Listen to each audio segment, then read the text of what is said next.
할렐루야. 행복한 정시 기도 시간입니다. 인생은 주님을 만날 때 참 시작이 되고 주님을 누릴 때 우리 인생에 행복이 오는 것이고 주님의 영광을 위하여 우리의 온 삶을 드릴 때 우리는 성공한 인생이 되는 것입니다. 오늘 주제는 가이사 앞에 서라. 사도행전 27장 24절입니다. 바울아 두려워하지 마라. 내가 가이사 앞에 서야 하겠고 또 하나님께서 너와 함께 항해하는 자를 다 내 손에 주셨다 하였으니.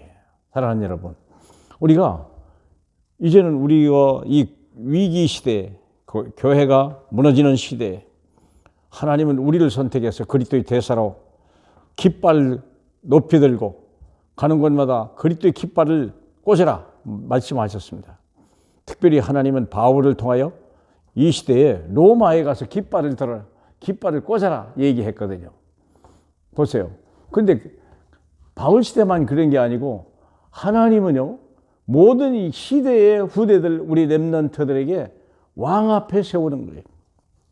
그만큼 가치가 있고 능력이 있다 그 말이 되겠지만 가장 영향력 끼치는 사람 앞에 서라 이게.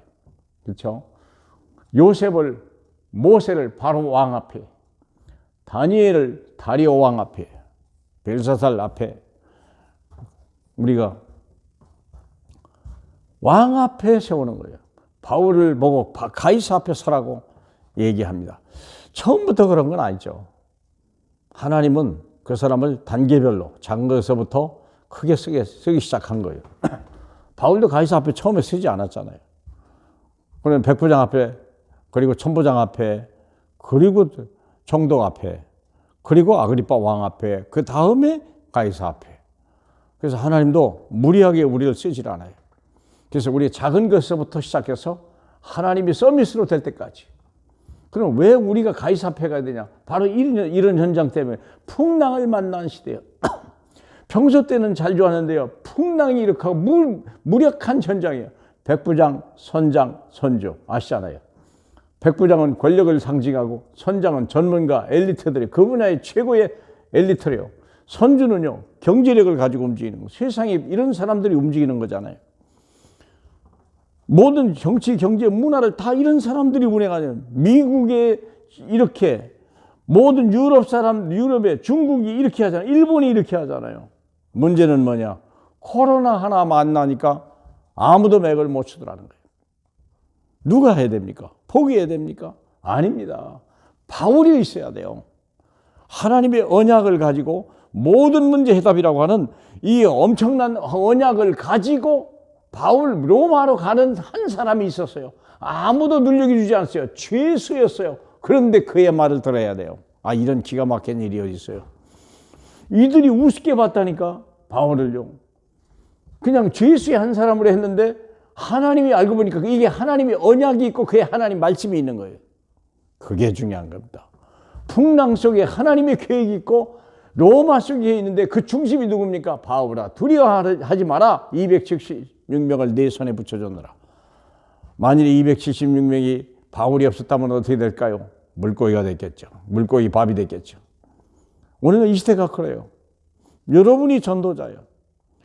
아무것도 아닌 것 같고 능력도 없고 아무 힘도 없는 바울 죄수인데 그 입에 둔 하나님의 말씀 때문에 세상을 살리는 276명 전체를 살리는 운명을 가진 자요. 이런 일이 됐어요. 저와 여러분이 그렇게 쓰임받기를 바라고 여러분이 그렇게 인정하시길 축복합니다.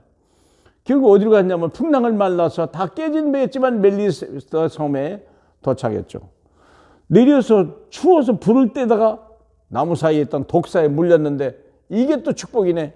신이라잖아요. 독사에 물렸는데 살 사람이 없었거든요.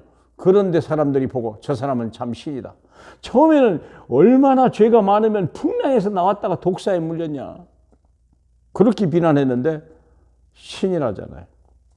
점점 가치가 드러나는 거예요. 그 땅에 추장했던 보블리오, 가장 부자였던 보블리오 집에 가서 대접을 받다가 아버지가 부친이 열병이 있는 걸 고치고 이걸 한 번에 고쳐줬잖아요. 그랬더니 석 달 동안이나 숙식을 제공하고 그리고 또 로마로 갈 때 배에 쓸 모든 것들을 다 제공받는 하나님이 다 예비된 사람. 하나님 누구를 바울 중심으로 다 움직이는 거예요. 처음엔 이 사람들이 대단한 줄 알았는데 알고 보니까 예수의 말, 바울의 말을 들어야 산다는 사실이에요. 내 말을 듣고 나 보내신 이를 믿는 자는 영생을 얻었고 심판에 이르지 아니하나니 사망에서 생명으로 옮기는 저와 여러분 되길 주님의 축복합니다. 결국은 276명의 증인을 몰고 빈손으로 출발했지만 하나님은 276명의 완벽한 증인을 가지고 로마로 바울에 들어가게 되었습니다. 내가 하는 게 아니에요. 하나님이 예비하셨어요. 저와 여러분이 진짜 예수가 그리스도라는 이 복음과 그리고 이 복음이 없으면 멸망한다는 이 세상을 가갈 때 모든 것 다 가지고 멸망하는 그 장소에 함께 있던 바울. 저와 여러분이 여러분의 현장에 여러분의 직장에 이렇게 쓰임받기를 주님의 이름으로 축복합니다. 할렐루야. 영광을 받으시기에 합당한 주님. 우리같이 연약한 자를 불러서 한 시대에 가진 자들과 높은 자들을 부끄럽게 하고 우리 하나님 아버지 오직 예수 그리스도 한 분만을 외칠 수 있도록 우리를 불러주신 주님. 주님 외에는 우리는 아무도 없습니다. 주님만이 나의 모든 것 되시고 오직 주님만 말하고 주님만 영광 돌리는 저희 되게 하소서. 이 시대 살리게 하시는 우리 주 예수 그리스도의 이름으로 축복하며 기도합니다. 아멘.